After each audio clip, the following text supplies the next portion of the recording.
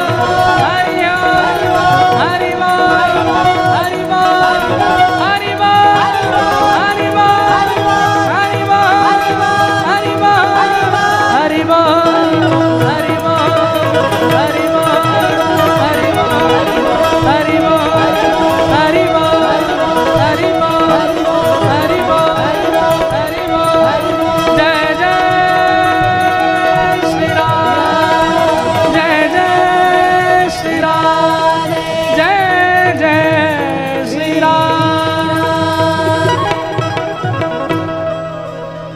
जैसी कल कल करती गंगा जी बहती हैं, ऐसे आप सब जब हरि बोल रहे तो लग रहा था गंगा जी ही सचल रूप में आ गए हैं। कहीं से उठ रही हैं, कहीं से बैठ रही हैं, कहीं से झूम रही हैं। और ये गंगा जी रोज ही आनी चाहिए कथा में। ले महाराज चौथे दिन कृष्ण जन्म पे तो ऐसी गंगा जी आए कि बाढ़ आ जाए मंच तक।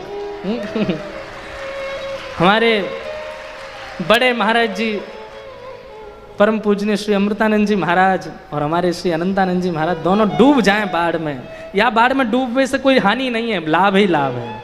देखो एक बात कहें, श्री गंगा जी परम पावनी हैं, जगत कल्याणी हैं, पर उनमें भी नियम हैं।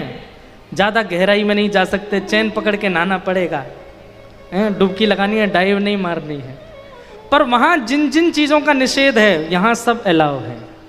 यहाँ अलाउ क्या है बोले, सबसे पहले तो चैन पकड़ के नहीं नहाना है। चैन पकड़ के मतलब ये संसारी बंधन पकड़ के यहाँ नहीं बैठना है, सब छोड़ के बैठो, पहली बात। दूसरी बात, किनारे किनारे नहीं नहाना है। किनारे किनारे मतलब दूर से ही सुन सुना के, यूट्यूब पे ही सुन सुना के निकल रहे हैं, 1-2 घंटा बैठ के निकल गए, 1-2 दिन सुन के निकल गए, नहीं, पूरी गहराई तक जाओ, बीच तक, मतलब पूरी कथा श्रवण करो। और डुबकी नहीं लगानी है, गोता लगाना है, भीतर चले जाओ महाराज, पूरे डूब गए रस में। वहां जिन जिन का निषेध है, यहां सब अलाव है, यहां पे सब करने की मंजूरी है। ऐसी भागवत की कथा। तो भक्ति महारानी के इस पीड़ा को दूर करने के लिए नारद जी महाराज बोले कि तुम्हारे पुत्रों को युवा करने के लिए कोई साधन करना पड़ेगा। गीता जी का पाठ किया, वेद वेदांतों का पाठ किया। जब तक पाठ होता तब तक तो दोनों युवा होते, लेकिन पाठ विश्राम होते ही दोनों जीर्ण होकर के गिर जाते। तब ढूंढते ढूंढते श्री नारद जी महाराज की कैसे ज्ञान वैराग्य पुष्ट हों, बद्रीनाथ गए और वहाँ बद्रिकाश्रम में सनक सनंदन सनातन सनत कुमारों ने उन्हें 5 प्रकार के यज्ञ बताए।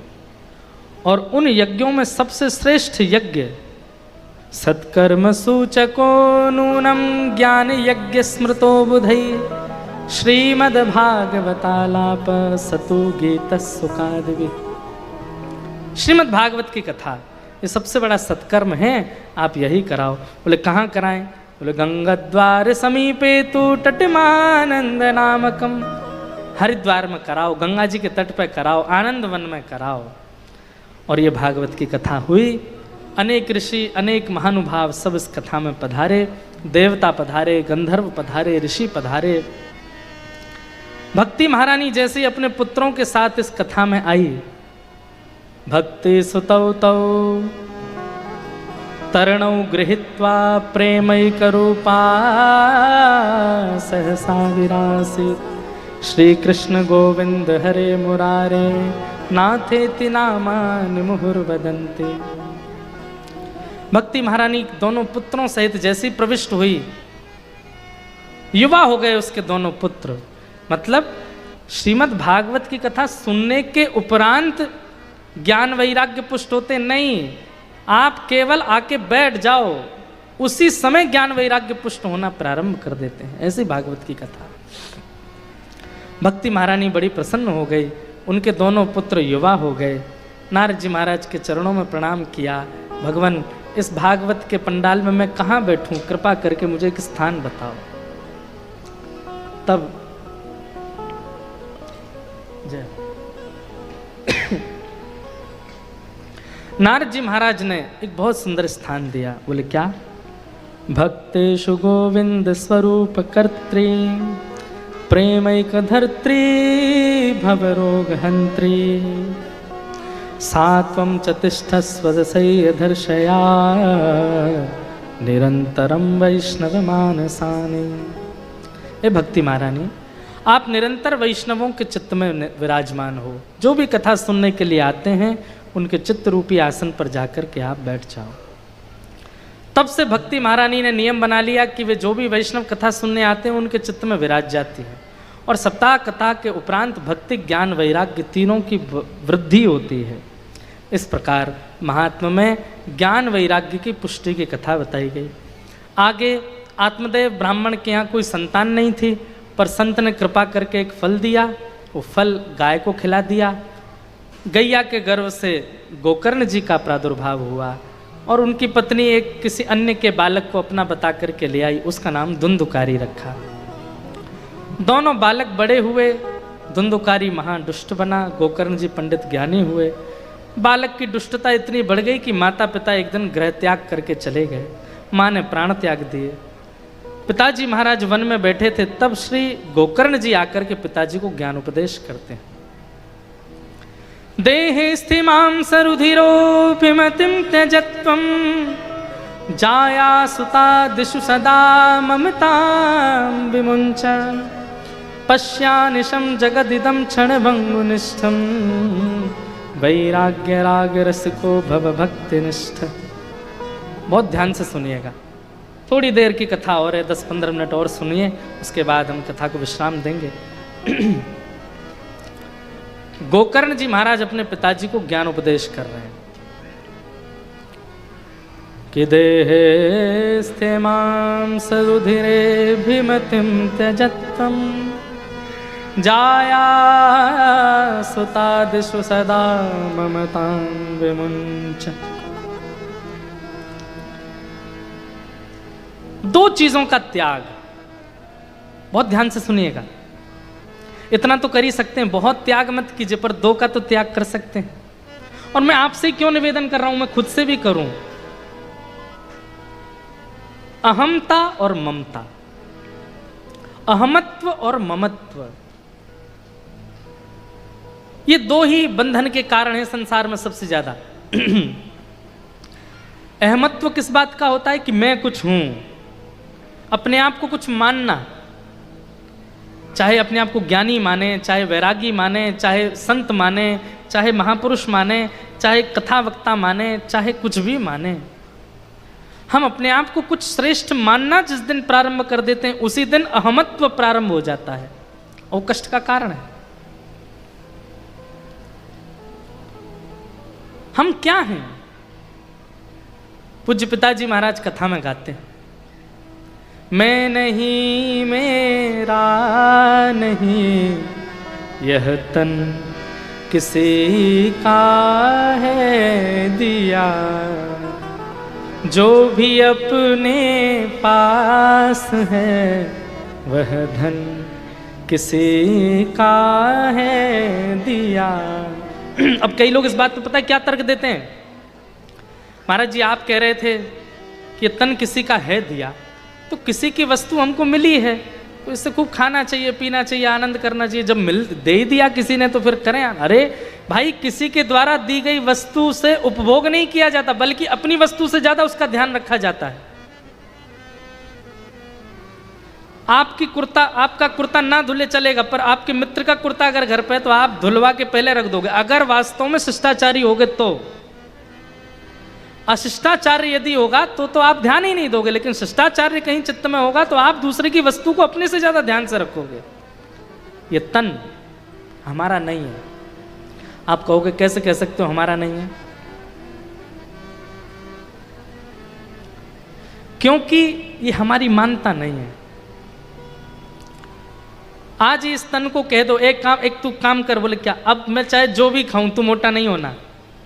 मेरी बात मान, बचपन से आज तक तुझे इतना पोषण करता आया हूं मैं, दूध पिलाया, जलेबी खिलाई, कचौड़ी खिलाई, मेरी इतनी नहीं मानेगा क्या? मैं चाहे जो भी खाऊं तू मोटा मत होना। खाओ धुआंधार दिन रात, मोटापे के साथ साथ और ना जाने कितनी बीमारियां लेकर के आ जाएगा, नहीं मानेगा आपकी बात। ये आपका कैसे हो सकता है जो आपकी मानता ही नहीं है?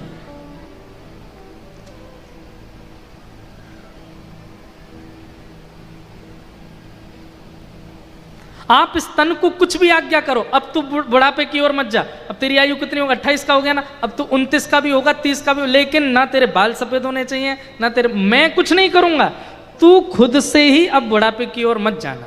नहीं मानेगा, जाएगा, मृत्यु की ओर जाएगा। तो जो आपके वश में नहीं है वो आपका कैसे हो सकता है? जिसके ऊपर आपका कंट्रोल नहीं है वो आपको करना पड़ेगा। आपको जिम जाना पड़ेगा, आपको खूब दुनिया लाखों के क्रीम लगानी पड़ेगी, तब जाकर के आप अपनी युवावस्था को स्थिर कर सकते हो। नहीं तो आपके वश में नहीं है ये तन, तो फिर ये आपका कैसे हुआ जो आपके वश में ही नहीं है? और जो आपके वश में नहीं है उस पर अभिमान कैसा, इस पर अभिमान कैसा, और इसके द्वारा की गई वस्तुओं पर अभिमान कैसा?